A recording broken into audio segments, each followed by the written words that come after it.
저는 어릴 때부터 엄마의 기억이 그렇게 선명하지 않았어요. 단지 저를 볼 때마다 불러주는 억양, 그리고 장례식장, 그 정도 기억이 납니다. 어른들이 저를 불쌍하게 보셨던 눈빛, 그리고 아버지의 눈물. 그때 당시에는 아버지가 왜 우는지도 잘 몰랐던 것 같은데, 커가면서 저도 스스로 깨닫게 되더라고요. 아버지는 참 어머니를 많이 사랑했습니다. 하루하루 너무 힘들어하는 모습이 보였었거든요. 물론 저를 보살피기도 하셨지만 엄마가 돌아가신 이후로는 아버지의 밝은 모습을 보는 게 힘들었어요. 아버지는 회사를 경영하고 계셨기에 아무래도 저를 보는 시간은 줄었었죠. 아주머니와 함께 지내는 날들이 많았는데 그래도 주말에는 저랑 놀아주시려고 하고 늦게 퇴근을 하신 날에도 저의 방에는 꼭 들러주시면서 자고 있는 저를 만져주셨던 분입니다. 어릴 때는 아버지가 곁에 없었다는 게 참 힘들었는데 지금 생각해보면 아버지의 입장에서는 정말 최선을 다한 것이기도 하죠. 어릴 때는 몰랐지만 저희 아버지는 꽤 잘 나가는 회사를 경영하시는 분이셨어요. 돈에 대한 부족함이라고는 느끼지 못했는데 학교에 가면서 저도 제가 잘 사는 사람이라는 것을 알게 되었죠. 그렇게 저는 중학교부터 시작해서 차차 성장을 하기 시작했습니다. 머리도 커가면서 아버지에 대해서 이해도 해보고 나름 큰 간은 아니라서 청소년 시기에 그렇게 큰 반항도 해보지 않았죠. 무엇보다 아버지가 저에게 참 잘하셨어요. 주변에서 보면 아버지와 대화가 없는 친구들이 상당히 많았는데 저희 아버지는 늘 퇴근하고 오시면 저의 안부를 묻고 저의 일과를 묻는 게 일상이었으니까요. TV를 보면서 조용조용히 기도하고 잔잔하게 웃는 날들도 많았습니다. 아버지는 거의 어머니가 돌아가시고 5, 6년 정도는 힘들어 하셨던 것 같아요. 어머니의 기일은 꼬박꼬박 챙기셨고 정말 정성스럽게 상을 준비하시더라고요. 어머니의 제삿날이면 아버지가 늘 일찍 와 계셨고 그날은 아버지가 차리는 음식들도 이것저것 먹어볼 수 있었습니다. 사람 안 쓰고 자신이 직접 하시는 것을 보면 얼마나 정성이 있는지 알 수 있는 부분이죠. 장까지 직접 봐오셨으니까요. 아버지의 사업은 점차 커갔고 그렇게 저도 점차 성인이 되어가고 있었습니다. 저는 무사히 학교를 졸업했고 아버지가 가주면 좋겠다고 하는 학과를 들어갔죠. 공부도 아버지의 머리를 닮아서 그런지 괜찮게 하는 편이었고 점차 저는 아버지를 많이 닮아갔습니다. 강요를 하진 않았지만 저도 아버지의 사업을 물려받지 않을 이유는 없었죠. 그렇게 대학을 다니는데 어느 날 아버지가 저를 불러서 이야기를 하시더라고요. 이제는 나이도 있으니 이야기해도 되겠지 하시면서 저에게 말을 꺼내셨습니다. 아버지께서 사랑하는 사람이 생겼다는 거죠. 거의 저를 키우면서 20년 가까이 여자를 들이지 않으셨고 제가 성인이 될 때까지 기다려주신 것도 있겠죠. 솔직히 그 사이에 얼마나 외로우셨을까 생각해보면 짐작도 되지 않습니다. 사람은 사람으로 있는 것도 있어야 하는데 그걸 저 때문에 하지 못했던 것이죠. 언제 누군가 치고 올라올지 모르는 대표의 자리, 그리고 자그마한 아들, 어디에도 이야기를 할 곳이 없었다는 거, 그리고 외로우셨을 거라는 걸 이야기를 꺼내는 순간 알겠더라고요. 저는 아무 말도 하지 않고 묵묵히 아버지의 말을 듣게 되었습니다. 아버지는 좋아하는 사람이 생겼고 저만 괜찮다고 하면 함께 살아보고 싶다고 말을 조심스럽게 꺼냈죠. 저는 당연히 알겠다고 했습니다. 저를 기다려준 것을 알았던 것이죠. 아버지가 고른 사람이었기에 그렇게 믿었습니다. 처음으로 외식을 하는 자리에서 새어머니를 처음 보게 되었는데 정말 단아하고 곱다는 말이 참 딱 어울리더라고요. 너무나도 순수해 보이셨고 하나하나 기품이 있으시면서 아버지를 챙기시는 게 너무나도 많이 보였어요. 그리고 아버지의 웃는 모습을 너무나도 많이 마주 볼 수 있었습니다. 서로 챙겨주는데 보는 제가 다 좋더라고요. 저의 의견은 그렇게 크게 내세우고 싶지 않았기에 저는 두 분을 그대로 받아들였죠. 저희는 함께 살게 되었습니다. 저도 너무 어릴 때 이별해버린 엄마이기에 처음에는 어머니라는 말이 안 나오기도 하고 좀 어색했어요. 아주머니께서는 다행히도 저의 그런 마음을 헤아려 주시고 당분간은 입에 붙을 때까지 아줌마라고 불러줘도 괜찮다며 저를 이해해 주셨죠. 아버지께서도 그렇게 말씀하셨고요. 처음부터 너무 다가가려고 하면 힘들 것 같다며 차근차근 해나가자 했죠. 저희 집은 2층으로 되어 있어서 원래는 1층을 아버지 방, 저의 방 이렇게 나누어져 있었어요. 2층은 공부방이나 아버지의 서재가 있었는데 대대적인 공사를 하고 새어머니께서 들어오셨죠. 1층은 이제 부부의 침실, 아버지의 서재 이렇게 만들어졌고 저는 2층을 쓰게 되었습니다. 그래도 나름 2층을 따로 쓰니 좋기도 좋았어요. 그 전에는 아버지에게 혹시라도 무슨 일이 있을까 계속 1층을 썼었거든요. 이제는 아버지에게도 사람이 있으니 안심도 되었기에 잘 지냈습니다. 정말 아주마는 착했고 저의 밥까지 다 해주시고 저에게 다가오려고 노력을 많이 했죠. 그렇게 저는 아버지와 새어머니의 보살핌 속에서 졸업을 하고 아버지의 회사로 무사히 들어갔어요. 물론 저도 면접 다 보고 들어갔습니다. 아버지께서도 그냥 들어오는 것은 용납할 수 없다고 하시더라고요. 하나하나 처음부터 꼼꼼하게 배워야 자리를 지킬 수 있다며 거기서 탈락한다면 회사도 절대 줄 수 없다는 말이었죠. 저도 그게 훨씬 더 바른 것이라고 생각했습니다. 회사를 한참 열심히 다니고 있을 무렵 유독 눈에 띄는 아가씨가 하나 있더라고요. 회사 앞 카페에서 늘 보이는 아가씨였는데 그렇게 예쁠 수가 없었습니다. 정말 분위기 자체가 단아하다는 말이 와닿고 눈길이 계속 가더라고요. 그리고 우연하게 눈도 마주칠 때도 있었고요. 늘 아침에 커피 한 잔 먹으러 가기도 했었지만 그녀를 보러 간 이유도 있었습니다. 하루하루 보는데 정말 날마다 늘 차분하게 책을 읽고 있으시더라고요. 메뉴는 늘 똑같이 말이죠. 거의 한 달 정도 그렇게 봤던 것 같아요. 그러던 어느 날 제가 아침에 서류를 볼 게 있었는데 카페에 잠시 앉게 되었죠. 그날은 그녀가 안 보이더라고요. 오늘은 일이 있나 보다 하고 그렇게 서류를 한참 보고 있을 때 저의 앞에 누가 앉았어요. 그녀였죠. 가까이서 보니 더 매력적이더라고요. 살면서 그렇게 예쁜 여자 처음 본 것 같았어요. 안녕하세요 하는데 저도 모르게 고개를 숙이면서 안녕하세요를 했네요. 그녀는 저의 행동을 보고 피식 웃더라고요. 그렇게 그녀와의 인연은 시작되었어요. 처음에는 그렇게 다가왔고 연락처까지 교환을 하게 되면서 저는 점차 퇴근을 하면 그녀를 보러 가는 것이 일상이 되었었죠. 제가 회사의 말단 직원이라고 해도 그녀는 그런 거 상관없다고 하면서 저를 응원했고 도시락도 싸다 주고 정말 지극정성으로 저를 좋아해 주더라고요. 정말 이런 여자를 어디 가서 만나볼 수 있을까 싶을 정도로 잘해 주었습니다.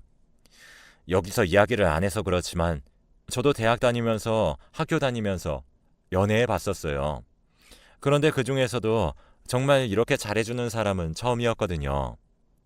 다른 사람들과는 다르게 무조건 남자가 낸다고 하는 생각도 없었고 자기가 월급을 받았다고 하면서 돈을 내기도 했었고 어느 날은 풀코스로 자기가 쏜다고 하면서 모든 데이트 비용을 다 낸 적도 있었죠. 그것 또한 말단 사원이었던 저를 배려하는 모습으로 보였었어요. 그리고 어느 정도 지나서 왜 그렇게 카페에 있었냐고 했었는데 자기도 처음에 저를 보고 반했다고 합니다. 매번 카페에 있으면 언젠가 한 번은 말을 걸겠지 했는데 시선은 보는 것 같은데 말을 안 걸었대요. 그래서 어느 날 자기보다 먼저 와 있길래 그냥 그날은 넘어가면 안 될 것 같아서 제 자리에 앉아버렸던 것이랍니다. 굉장히 여유 있어 보였지만 그녀도 그때 앉아놓고 머리가 하얗게 되었다고 해요. 안녕하세요 한 것도 잘 기억나지 않는다며 그렇게 웃으면서 이야기를 하더라고요. 그렇게 저는 이 여자와 결혼을 하기로 마음먹었습니다. 정말 하루하루 갈수록 너무 잘했고 무엇보다 정말 이 사람과 살면 오랫동안 행복할 수 있을 것 같았어요. 그 전까지도 제대로 이야기를 하지 못했었는데 결혼을 하자고 말하면서 저의 이야기를 하게 되었습니다. 아버지가 계시고 어머니는 새어머니이며 아버지가 제가 다니고 있는 회사의 대표라면서 말이죠. 그랬더니 상당히 놀라워했던 그 사람. 그리고 자신은 부모님이 어릴 때 교통사고로 두 분 다 돌아가셨다고 하더라고요. 저희 집에서 찾아뵙고 인사를 드리기로 하고 저는 여자친구의 부모님이 계신다고 하는 곳을 찾아가서 절도 하고 그렇게 이야기를 했습니다. 잘 지켜줄 테니 걱정하지 말라고 말이죠. 그렇게 눈물을 보이던 그녀. 저는 그녀와 결혼을 하게 되었습니다. 아버지도 제가 좋아하는 여자라고 하니 딱히 반대가 없었고 어머니는 특히나 너무 좋아하시더라고요. 자식도 생겼는데 며느리까지 생긴 기분은 저는 모를 거라고 하면서 정말 한바구음을 지어주셨습니다. 그리고 결혼을 하고 나서 아내도 일을 배우고 싶다고 하면서 경력직을 내세워 저희 회사로 들어오고 싶다고 이야기를 하더라고요. 물론 같은 계열의 회사였기에 아버지는 흔쾌히 수락을 하게 되었습니다. 단지 과정을 배우는 것들은 똑같더라고요. 딱히 혜택은 없고 경력을 그대로 쳐서 똑같은 직급으로 입사를 하게 되었던 거죠. 며느리라고 해도 못하게 된다면 승진이나 다른 것들은 없으니 명심하라는 말과 함께 그렇게 저희 쪽으로 합류를 하게 되었죠. 정말 하루하루 행복했습니다. 가정이 완성된 것 같았고 아내도 아버지와 어머니에게 너무나도 잘했으며 하루하루 정말 가족들과 함께 산다는 게 어떤 뜻인지 알겠더라고요. 그러던 어느 날 주말이었습니다. 모처럼 어디를 갈까 생각을 하다가 오랜만에 집에서 늘어지게 낮잠을 자고 휴가를 좀 보내보자고 하면서 아내와 집에 있었던 날이었죠. 낮잠 좀 자려고 누웠었는데 다급한 전화가 한 통 왔었습니다. 아버지께서 병원에 계신다는 소리였죠. 그렇게 급하게 부랴부랴 뛰어갔는데 아버지는 주무시고 계셨고 다행히도 생명에 지장은 없으시다고 하더라고요. 저희 집안이 호두 알레르기가 있는데 어머니께서 첨가물에 호두가 들어있는 것을 모르고 아버지께 드린 것이었습니다.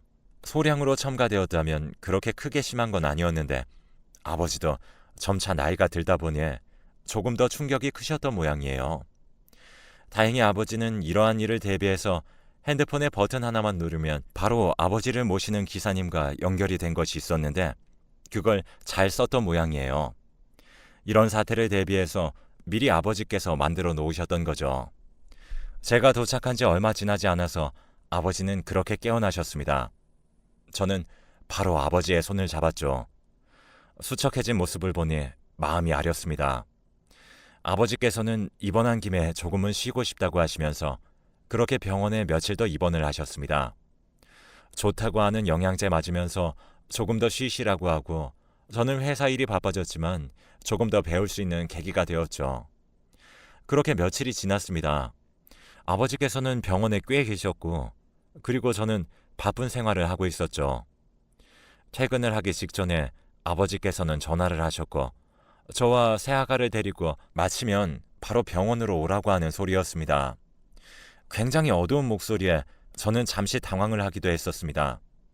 또 무슨 일이 있는 건가 싶기도 했고 아버지의 전화를 받고는 일도 손에 잡히지 않아 바로 아내를 데리고 그렇게 아버지의 병원으로 향했습니다.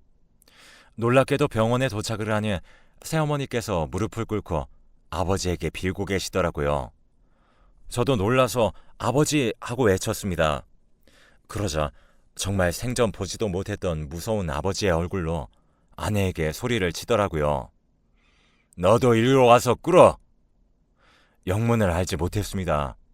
갑자기 이러는 이유를 몰랐고 아내도 어벙한 표정이었습니다. 그러자 아버지께서 다시 이야기를 하더라고요. 김준아, 아내를 보며 똑똑히 이야기를 하시더라고요. 하지만 저희 아내의 이름은 그게 아니었습니다. 왜 다른 이름을 부르고 아내를 쳐다보는지 이해가 전혀 가지 않는 상황. 당황을 너무 하다 보니까 솔직히 물어봐야 하는데 질문도 나오지 않더라고요. 아내는 갑자기 아버지가 부르는 이름을 듣자 다리에 힘이 풀린 듯 스르륵 주저앉았어요. 그리고 새어머니께서 말씀하셨죠. 준하는 아무 잘못 없어요. 이게 대체 무슨 일일까 정말 수도 없이 많이 생각했었습니다. 그제서야 아버지께서 이야기를 하시더라고요. 새어머니와 저희 아내는 모녀 사이였고 저희의 재산을 노리고 의도적으로 접근한 사기꾼들이었습니다. 너무 철저하게 준비가 되었고 신분까지도 완벽하게 세탁을 했기에 누구 하나 의심을 할 여지가 없었던 것이죠. 아버지께서 아시게 되었던 경로가 더 기가 막혔습니다. 집에 들어오면서부터 아버지의 음식은 자신이 하고 싶다고 하시면서 아주머니께서도 요리는 따로 하지 않게 되었습니다. 그리고 이것저것 체크한답시고 알레르기나 다양한 부분에 대해서 물어봤죠. 특히나 견과류의 경우 쇼크로 이어지는 부분이 상당히 많은데 그것 때문에 아버지도 상당히 조심하는 부분이었습니다. 하지만 엇나가게 되었던 게 바로 기사님과의 연락이었던 거죠. 호흡곤란이 오면 자신부터 찾을 줄 알았던 아버지가 기사를 먼저 불렀던 것입니다. 그것부터 잘못되기 시작했던 거죠. 그렇게 아버지는 응급처치로 인해서 빠르게 회복을 할 수 있었고 그것까지는 어머니도 알지 못했고 정말 미스였습니다. 물론 그건 어릴 때부터 혹시나 몰라서 아버지가 해오던 장치였고 저에게도 그 장치는 늘 설치가 되어 있었습니다. 그렇게 정신을 차리는데 희미하게 들리는 목소리가 있었다고 합니다. 바로 어머니였는데 자신이 깨어난지도 모르고 그렇게 통화를 하고 있었던 거죠. 저의 이름이 나오면서 이야기를 했답니다. 준하라는 이름을 부르면서 저의 이름과 함께 부르니 무언가 이상하다고 느낀 아버지는 깨어나서도 무언가 잘못되었다고 느끼게 된 거죠. 그렇게 병원에 있는 척하며 기사님을 통해서 어머니에 대한 이야기를 알아보게 되었고 너무나도 깨끗한 과거, 조작했을 정도의 과거를 알게 되었다고 합니다. 그래서 더욱더 파고들었다고 하죠. 하나하나 뒤집어 보니까 결국에는 나오는 과거들이었고 대충 자신이 쓰러진 시간을 계산하고 통화를 했던 사람을 찾으려고 알아보게 되었죠. 그랬더니 놀랍게도 자신의 며느리의 번호가 떴던 것입니다. 과거에 딸이 하나 있었는데 혹시나 싶어 뒤져보니 그녀의 딸이었던 거죠. 둘 다 의도적으로 접근을 했던 것입니다. 그녀는 모든 것을 다 알고 있었고 저에게 처음부터 의도적이었으며 이미 둘 다 사기 전과가 꽤나 있는 사람들이더라고요. 정말 소름이 끼쳤습니다. 아버지는 회사의 대표였던 것이었죠. 어느 하나 허투루 넘어가지 않고 머리를 써서 증거를 차곡차곡 모아서 모든 퍼즐이 맞춰질 때 저를 부른 것이었습니다. 더 가관이었던 것은 아내가 점차 아버지의 곁으로 기어가더라고요. 그러면서 아버지의 다리를 붙잡고 자신은 정말 저를 사랑해서 그랬다며 울고불고 매달리기 시작했죠. 그랬더니 아버지께서 코웃음을 치더라고요. 너는 네 자식한테 부끄럽지도 않니? 그 엄마의 그 딸에 너희 딸도 그렇게 컸으면 좋겠어? 아내도 결혼을 한 유부녀였습니다. 어릴 때 사고를 쳐서 낳은 딸이고 나이도 꽤 있더라고요. 사기 결혼을 당했던 거죠. 그저 저에게 잘해준다는 것 하나로 그렇게 제가 홀랑 넘어갔었던 것입니다. 그렇게 모든 것이 밝혀지자 아내는 발악을 하기 시작하는데 온갖 욕을 하면서 저희 부자를 욕하기 시작하더라고요. 약간 될 대로 되라는 식이었던 것 같은데 대충 욕을 하면서 너희 부자들한테 드린 시간이 얼만데 그렇게 발악을 했었습니다. 나중에 알게 된 것이지만 그동안 조막조막한 사기를 치면서 그렇게 살았는데 저희 건이 제일 컸던 것 같더라고요. 그리고 무엇보다 저희에게 접근을 하기 위해서 몇 년 전부터 알아봤었고 어머니가 없다는 것도 알았으며 둘이 원래는 상당히 닮았었는데 저희 때문에 둘 다 다르게 성형까지 한 얼굴이라고 합니다. 나중에 경찰서에서 증명사진을 봤는데 정말 못 알아보겠더라고요. 그렇게 저는 사기 결혼 무효 소송을 바로 진행했습니다. 너무 정떨어지는 모습을 봐서 그런지 정말 미련도 없더라고요. 몇 번이나 저희 집에 찾아와서 무릎을 꿇고 빌고 아이 같이 키우자는 등 여러 가지 말도 했었는데 그녀라고 생각이 안 될 정도로 비참해 보이더라고요. 제발 제가 가지고 있는 기억들을 깨지 말라고, 제발 사라져달라고 그렇게 그녀도 빌고 저도 빌었습니다. 다행히 무효 소송은 잘 진행이 되었고 지금도 저는 상처를 안고 살아가고 있습니다. 몇 년이 지난 이야기이긴 하지만 아직까지도 정말 충격적이었던 기억이네요. 아버지께서는 그 이후로 그냥 회사나 경영을 하면서 나중에 제가 결혼을 하게 된다면 손주나 보고 사신다고 합니다. 그때 당시의 기억들은 좋았기에 그대로 남겨두고 더욱더 좋은 인생 경험을 배웠다고 하시면서 앞으로 더 조심하고 살아야겠다고 하시더라고요. 물론 상처도 있겠지만 저희는 그 사람들 때문에 좀 더 단단해진 것 같습니다. 정말 세상 사는데 기막힌 일들이 많이 일어나더라고요. 지금도 생각해보면 그렇게까지 했어야 했나 싶습니다. 그 이후로 사람에 대해서는 무조건 조심하는 버릇까지 생겨버렸네요. 지금은 잘 살고 있으니 너무 걱정하지 않으셔도 됩니다. 긴 글 읽어주셔서 감사하고 좋은 일만 가득하시길 바라겠습니다.